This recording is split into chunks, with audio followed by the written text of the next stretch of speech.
बिस्मिल्लाहिर्रहमानिर्रहीम जी। मैं अदनान अज़ीज़ सैफ़ मार्केटिंग से, और आज मैं आपके लिए एक वीडियो लेकर आया हूँ जिसका टॉपिक है कि आजकल हमें इन्वेस्टमेंट किस प्रॉपर्टी में करनी चाहिए।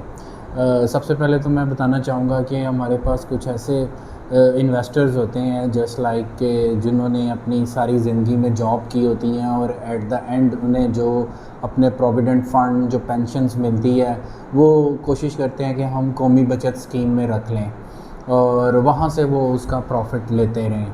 दूसरे हमारे कुछ इस तरह के दोस्त होते हैं जो ओवरसीज़ पाकिस्तानी होते हैं और वो पाकिस्तान के अंदर इन्वेस्टमेंट करना चाहते हैं, और मोस्टली उनका प्लान होता है कि हम एक घर ले लें और उस घर को हम रेंट आउट करें, और रेंट आउट करने के बाद हमें उससे जो किराया आए तो हम किराया भी इंजॉय करें और हमारा घर की वैल्यू भी बढ़े। तीसरी तरह के इन्वेस्टर्स होते हैं कि जो कहते हैं कि जी हम अपनी इन्वेस्टमेंट प्लॉट्स में कर लेते हैं और वो प्लॉट्स हम 2 साल 3 साल रखेंगे और उसके बाद उसको सेल कर देंगे।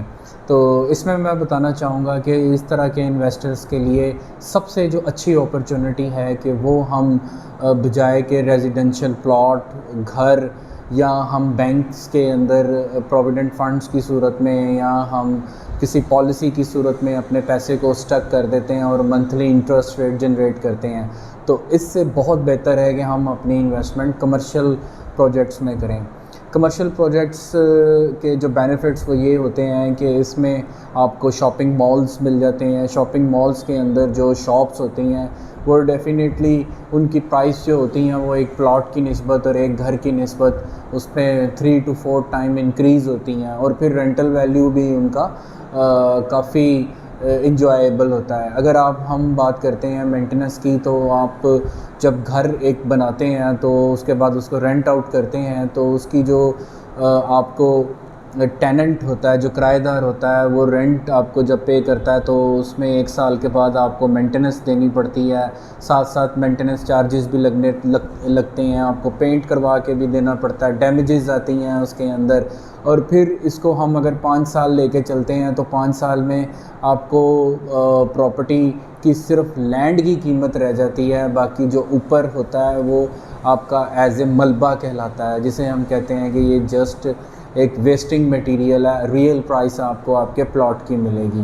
तो इस तरह घरों में इन्वेस्टमेंट करने से बेहतर है कि हम अपनी इन्वेस्टमेंट जो है वो कमर्शियल्स में करें। कमर्शियल्स में एक शॉप होती है, shop 300 square foot 500 square foot, और इस तरह की कि जब हम उसका टेनेंट भी चेंज करते हैं या टेनेंट भी अपनी मर्ज़ी से उसकी डेकोरेट करता है तो हमें उसकी जो मेंटेनेंस कॉस्ट है वो नहीं पड़ती।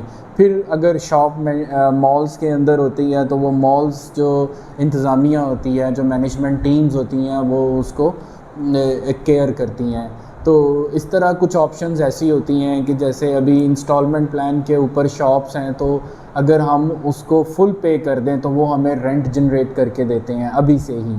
तो कुछ मॉल्स के अंदर ये पॉलिसीज़ हैं। मिसाल के तौर पे आपने 1 करोड़ रुपए की शॉप ख़रीदी है फर्स्ट फ्लोर के ऊपर और आपने सारी पेमेंट उनको मॉल वालों को दे दी है, तो मॉल वाले फिर उसकी आपको मंथली आपको रेंट पे करेंगे, जो कि 6 से 8% सालाना हो सकता है। मतलब 1 करोड़ रुपए के एवज़ आपको 50,000 रुपया मंथली किराया मिलता रहेगा। एक तो ये बड़ी अच्छी ऑप्शन आ जाती है, और 3 साल के बाद जब आपकी शॉप जो होती है वो कंप्लीट हो जाता है और आपको पोजेसन दिया जाता है, तो उसमें आपने किराया भी इंजॉय किया होता है, और फिर जब आप नेक्स्ट उसको रेंट आउट करते हैं तो वो एक्चुअल किराए से 30% मोर इंक्रीज़ हो चुका होता है, और दुकान की कीमत जो आपने 1 करोड़ रुपया पे की थी वो उस वक्त 1.5 से 2 करोड़ चली जाती है।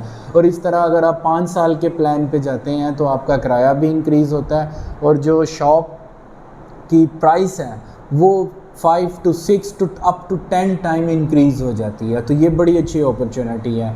सेकेंडली, अगर हम कमर्शियल प्लॉट्स लें और कमर्शियल प्लॉट्स के ऊपर हम लोग अपनी कंस्ट्रक्शन करवाएं तो वो भी एक एक अच्छी ऑप्शन है, लेकिन उसके लिए आपको पता है कि एक अच्छा सरमाया दरकार होता है, तो बजट उसके लिए चाहिए होता है। तो इसमें जो मॉल्स हैं बेसिकली वो एक मेजर रोल अदा करते हैं। सेकेंडली हमने प्लॉट लिया, प्लॉट 5 साल रखा, उस पर कोई जॉब जनरेट नहीं हुई, कोई नौकरी नहीं हुई, और आपने वहाँ पे 3 साल के बाद जाके आपने पेमेंट ली और उस पे जो प्रॉफिट आपको 5 लाख 6 लाख 10 लाख रुपया मिला आपने वो ले लिया।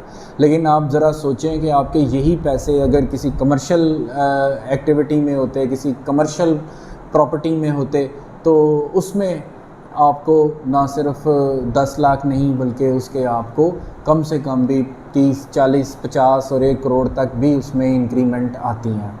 तो इसलिए मैं अपने व्यूअर्स से कहना चाहूँगा कि अपनी जो इन्वेस्टमेंट है वो बजाय के रेजिडेंशियल्स के अंदर आप पुट करें, आप इसको कमर्शियल्स में लेके आएँ। हाँ, अगर आपने उसको रखना है, उसको आपने ख़ुद रहना है, एज ए एंड यूज़र उसको इस्तेमाल करना है फ्यूचर में जाके, फिर आप रेजिडेंस प्रॉपर्टी की तरफ ज़रूर आएँ। तो आज के लिए इतना काफ़ी है, बहुत शुक्रिया जी। मेरा YouTube channel Saif marketing 032428 tetra 02 032428 tetra 02। तो बेल आइकॉन को भी आप क्लिक करें और मेरी आने वाली वीडियो से इस्तेफ़ादा हासिल करें। बहुत शुक्रिया, थैंक यू वेरी मच।